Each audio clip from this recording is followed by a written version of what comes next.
aqui para a terceira parte, né, da resenha deste livro, e já quero estar entrando aqui na nossa parte, terceira parte, né, que o autor vai dizer: olha, não adianta eu só desejar, querer, né, acabar com a intimidação, de perder o medo. Eu preciso agir. E a primeira coisa a fazer é você ir para a palavra de Deus e ver o que ela diz. E a única maneira da gente vencer a intimidação é perdendo a nossa vida.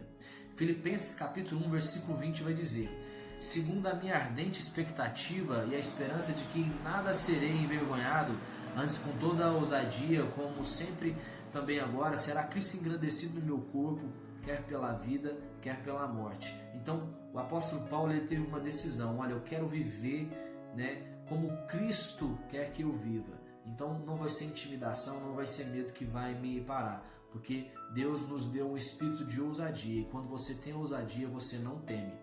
Pedro, né, como nós dissemos, Pedro, ele teve medo, porque tipo assim, Pedro, ele ainda não tinha aquele amor assim por Cristo, porque Pedro, ele se converteu quando Jesus ressuscitou. Então quando ele, né, estava ali, aquela menina confronta ele, como nós já dissemos aqui, confronta perguntando: olha, você também se parece com um dos discípulos, e Pedro, ele vai negar.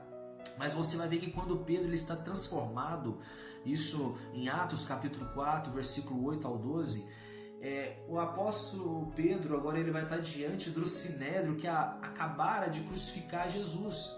Então eles poderiam fazer o mesmo com Pedro, e eles disseram para Pedro assim: olha, não fale mais nesse nome, não preguem mais o nome de Jesus. Estava Pedro e João diante do sinédrio, mas Pedro, ele disse: não, antes importa obedecer a Deus do que aos homens. E é um outro assunto que o autor vai entrar, porque nós servimos a quem nós tememos.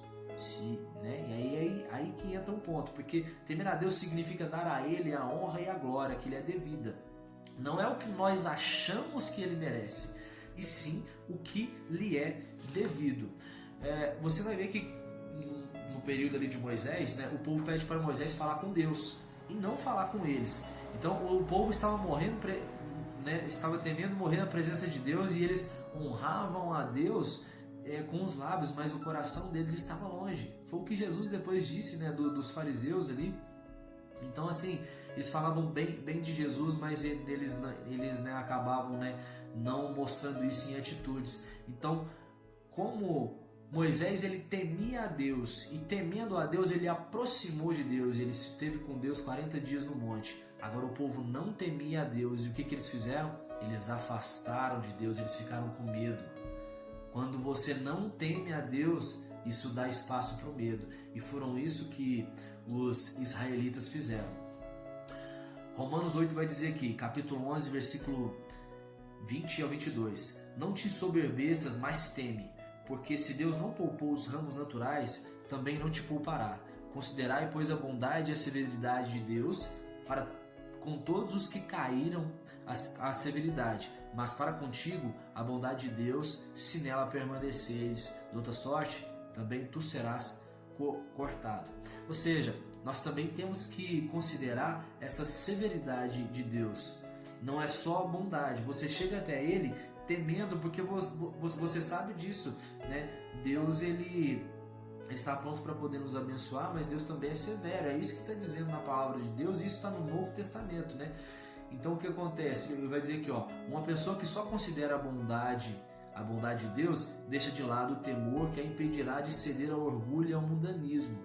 Então aquela pessoa que não considera, né, que Deus é severo, ela vai ceder o orgulho dela, e ela vai né, ficar muito mais parecida ali com o mundo. E é isso que o autor ele vai dizer: a pessoa ela é seduzida a pecar quando ela considera comum ou familiar o que Deus considera santo.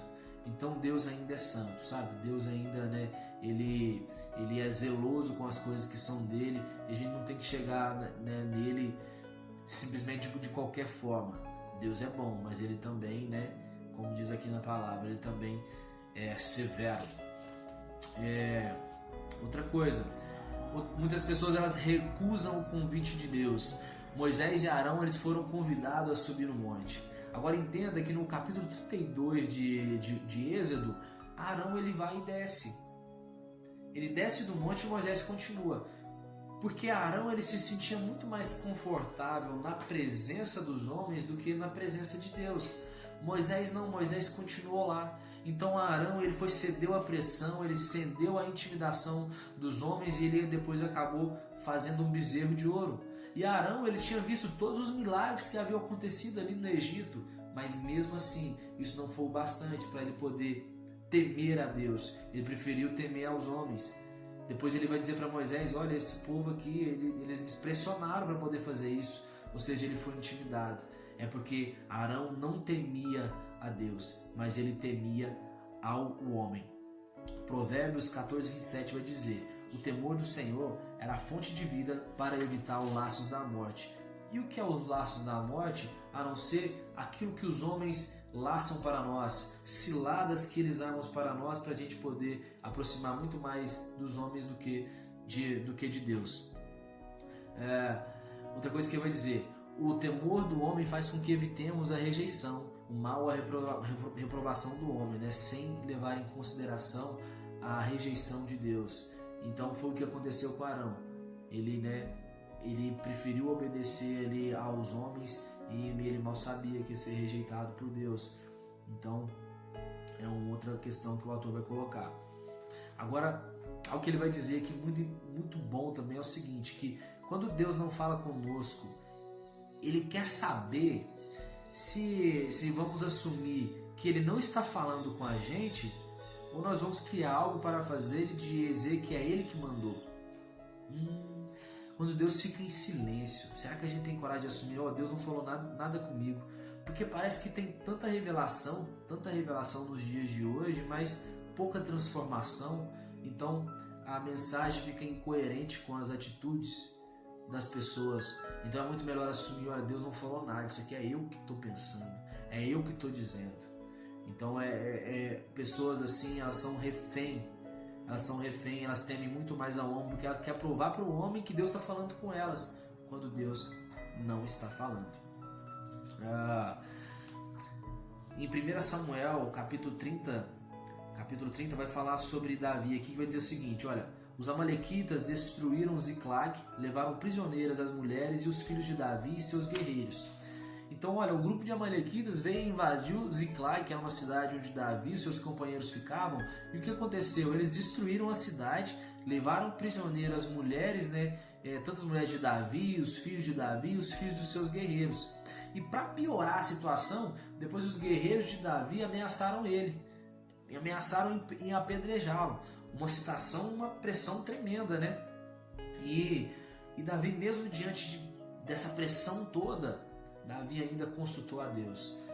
E quando ele consulta a Deus, perguntando se ele poderia ir atrás dos amalequitas, Deus vai e consente. O que foi diferente do rei Saul, porque o rei Saul, em meio a uma guerra também, ele estava cercado, né? Muitos dos seus guerreiros ali também fugiram.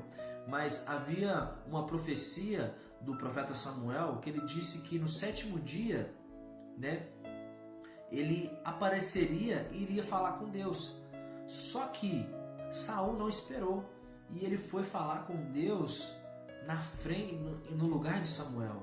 Então isso fez com que Saul fosse reprovado diante de Deus. Então essa pressão também, a pressão é algo que pode nos intimidar, fazer com que a gente venha esquecer de Deus e fazer coisas, né, que Deus venha a nos reprovar.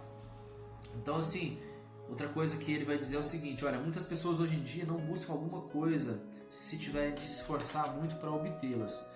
Né? Nós temos hoje seguro de vida, nós temos plano de saúde, dinheiro no banco, são seguranças que nos fecham para com Deus. Né? Nós preferimos comidas ali rápidas, preferimos fast food, nós temos quem lava o nosso carro, quem cuida das crianças, do cachorro, no celular nós temos conversas instantâneas ali, notícias do mundo durante 24 horas. Parece que isso tudo, essas facilidades todas, isso, né, faz com que nós venhamos aplicar isso na nossa vida com Deus, que tudo seja muito rápido. Né? Parece que hoje o nosso relacionamento com Deus precisa ser bom, né, me deixar seguro e me agradar. Mas as coisas não funcionam desse jeito. Não é desse jeito que Deus age. Em Filipenses capítulo 1, versículo 29 vai dizer: porque a vocês foi concedida a graça de padeceres por Cristo e não somente crerdes nele. Então, essa história de que só você crê, você está salvo, isso aí não é bíblico. O autor aqui de Filipenses, ele vai dizer o seguinte, olha, né, é concedida porque vocês foi concedida a graça de padeceres. Então, nem tudo com Deus. Cristo já fez tudo por nós, mas agora Deus também quer que nós, aproximamos dele. A gente tem o nosso esforço aqui, a gente precisa padecer muitas coisas para a gente poder seguir a Cristo. A gente vai ter que pagar um preço. E um preço, né, esses são preços de renúncia, é de você aguentar afrontas, Normalmente você vai ser às vezes caluniado, você vai ser passado para trás, todas essas coisas, você vai ser esquecido. Tudo isso são coisas difíceis que na nossa geração, o que acontece? As pessoas simplesmente, olha, eu não quero fazer parte mais desse grupo, dessa igreja, porque agora eu decepcionei com as pessoas aqui. É essa geração. Aí depois casa também, já não tem o resultado esperado com a esposa, e já pensa, não, eu também quero largar esse casamento, afinal o divórcio está muito fácil. Então é essa geração que, né, mais do que nunca sabe que elas são amadas por Deus, mas é uma geração que às vezes não honra a Deus. Honra a Deus às vezes de palavras, assim como era aquele povo que estava com Moisés, mas suas atitudes estavam longe de Deus. Então, está aqui, né? Finalizei aqui mais a resenha desse livro. Esse pastor aqui, o John Bevere, ele vai contar muitas histórias aqui onde ele foi confrontado, né, por essa intimidação. Deus mandava ele dizer várias coisas e às vezes a reação do povo era uma reação que fazia com que ele tivesse vontade, né, de recuar naquilo que Deus havia dito. Mas que você, em nome de Jesus, possa ter esse entendimento, não venha ser mais intimidado, que você tenha certeza, né, daquilo que Deus tem falado com você e que a intimidação ela seja algo, né, parte do seu passado. Que Deus abençoe em nome de Jesus. Valeu, tamo junto e até a próxima.